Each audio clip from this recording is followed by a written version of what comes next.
Hi there, my name is Josh, and let's go over some motherboard concepts and apply them to laptops. Let's get into it. So the first concept I talked about was form factors and how do you apply that to a laptop? And the first thing that we got to consider is how big this laptop is. And if we're going to measure that, it's going to be diagonally. So if you ever hear something like a 17-inch screen or a 13-inch screen, you'll find that it's measured diagonally. I know that this one's about 15.6 inches. And if we were to measure the screen open, it would be that. So we're gonna call this a 15.6 inch laptop. Sometimes they come in bigger sizes like 17. Sometimes they're smaller like 14 and 13. I've even seen those, but anything smaller than that is kind of like a tablet. Form factor, this isn't like, there's no such thing as a mobile ATX platform. And I wish there was, but this motherboard is built specifically by Acer for Acer laptops of this specific size.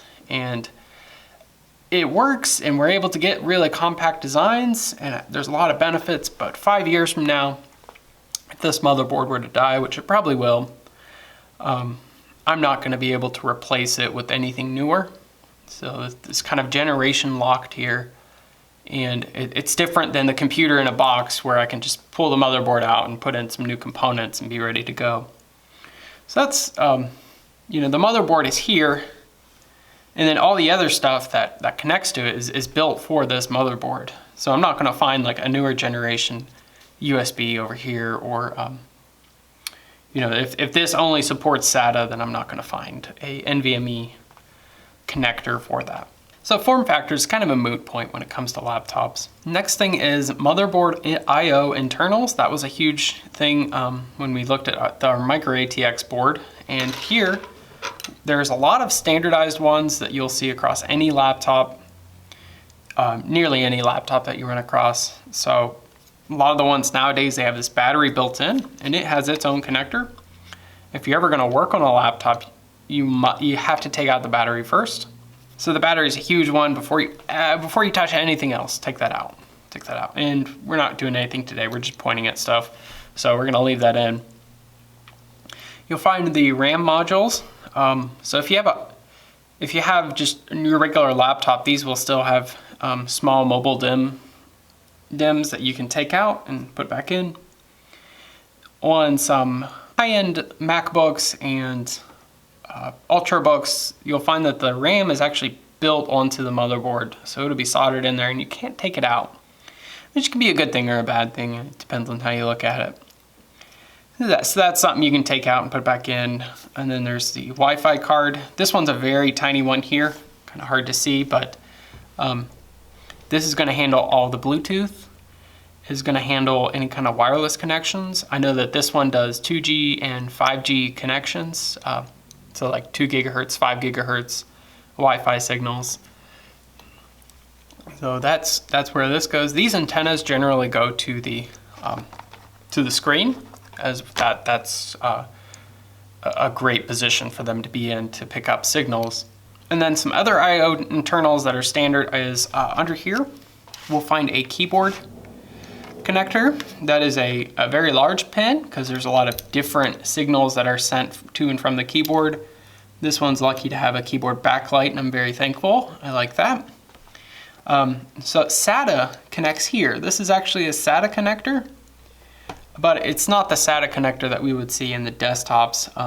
But electrically speaking, this is SATA. This is a SATA hard drive over here, and that's where the SATA connection comes into the board.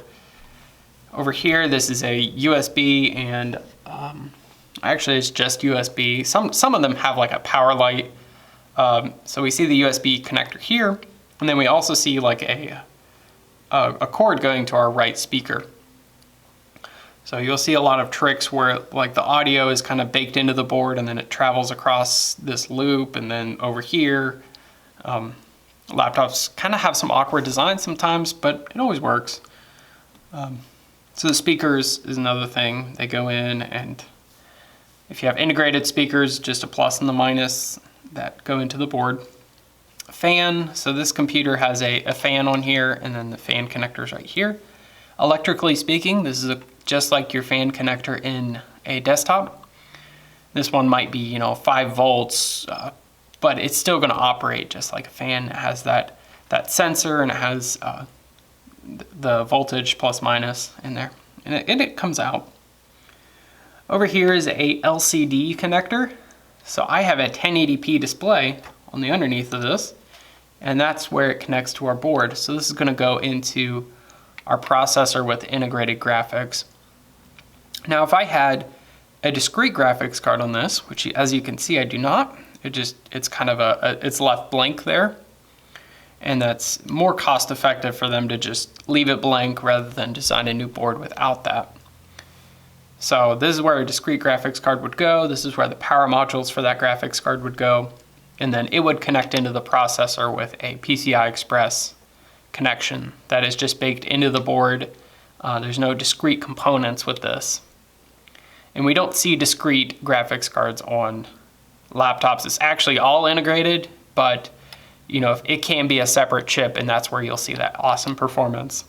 So over here we have the power jack, and that comes in. This just has a plus and a minus. So this brings in, it's usually like 19 volts. And at that point it is split up through some power circuitry. I think it's on the bottom side of this board, which will then distribute it to your RAM, your CPU, and the rest of the board.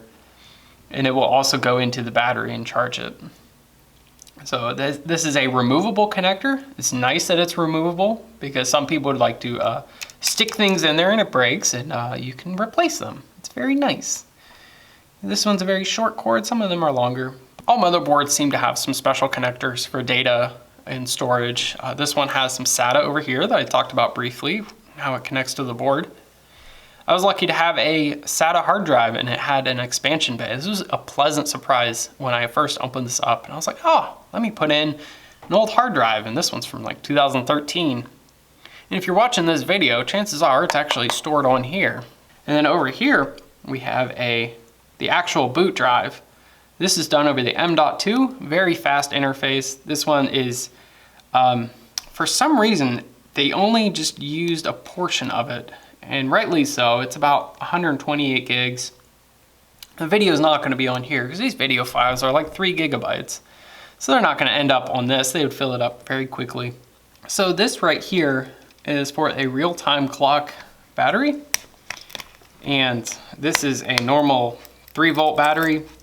Oh, let me just pry it up here. Usually I don't get these little things. Some motherboards have that same connector that a desktop motherboard would have. Some of them have this weird little wire. So this is a 3-volt battery, 220 milliamps, and that is going to keep the real-time clock circuits ticking and any BIOS settings that I have in there. And there might actually be some crystals on the underside of this to create a system clock that we can all, that it can work with there. This is replaceable. You can buy these online for $5. So a laptop has buses just like a desktop. So our CPU has a lot of, it actually has some internal buses here. So there's integrated graphics, and then there is the processor, and then there's like what's called the system on a chip. And all of those connect through some very high-speed interconnects. Might be PCI Express or Infinity Fabric. Just know that a lot of system buses happen in here. And then a system bus connects to RAM as well. So that concept, while it does look different, it still acts the same. This is still just a regular connection to our RAM. And then there is some expansion buses, such as adding a hard drive or adding a solid state drive. But other than that, we're not going to see like the PCI Express of adding a discrete graphics card or a discrete network card. There's just no room on the mobile package to do that. And I think if we were to add in like a PCI Express slot, it would make things a lot bigger. It would complicate power delivery, and just not something we look into anymore. It was done at one point, but very briefly. And there is, of course, some peripheral buses that we're all used to. So we have network, video, and then there's some USB. There's my audio, and there's another USB over here, and then Bluetooth is actually providing quite a bit of peripheral buses on this. I know I run my speakers through it, my Xbox controller, my Wii remotes, from playing some old games. It all goes through this. It's very nice. So that is still a bus, even though it's not a physical electrical connection. being able to connect devices to your system is very important. I think Bluetooth is a godsend because it's helped, mitigate having to add more buses here and more buses here. We can do a lot of stuff wirelessly nowadays. So in summary, we have the system buses. As far as expansion buses, maybe some hard drives and solid state, but nothing real huge. And then we have the regular peripheral buses on the outside. And the next thing is BIOS. And there is a discrete chip for BIOS. I believe it's on the underside of this. There is still a discrete BIOS chip for this, and it's going to connect to the SoC. The SoC is, as I said before, is just a combination of processor, graphics, chipset. It's all on one very tiny, very compact package. And believe it or not, this processor is actually only rated for a thermal power of about 15 watts. So it's able to output all that heat on this, and this laptop stays very cool. Even if it was to, kind of turbo boost up to the 4 gigahertz or whatever, it's still a very cool, very quiet processor. So I hope this video has helped you look at all this and be able to apply the motherboard concepts we've gone over. And I want this to be just less intimidating. I know the first time I opened up a laptop, I was like, what is going on? It just looks like stuff just barfed. It's like plastic and metal and copper, just like bleh. But there is some order to this, and I want you guys to see that order and be able to appreciate it. And knowing these concepts will also help you better troubleshoot it and better be able to find the right laptop for your needs. Thank you all for watching, and I would ask that you like, subscribe, and thank you for joining me on the motherboard series and just the channel as a whole where we learn about computers. Thank you. Bye.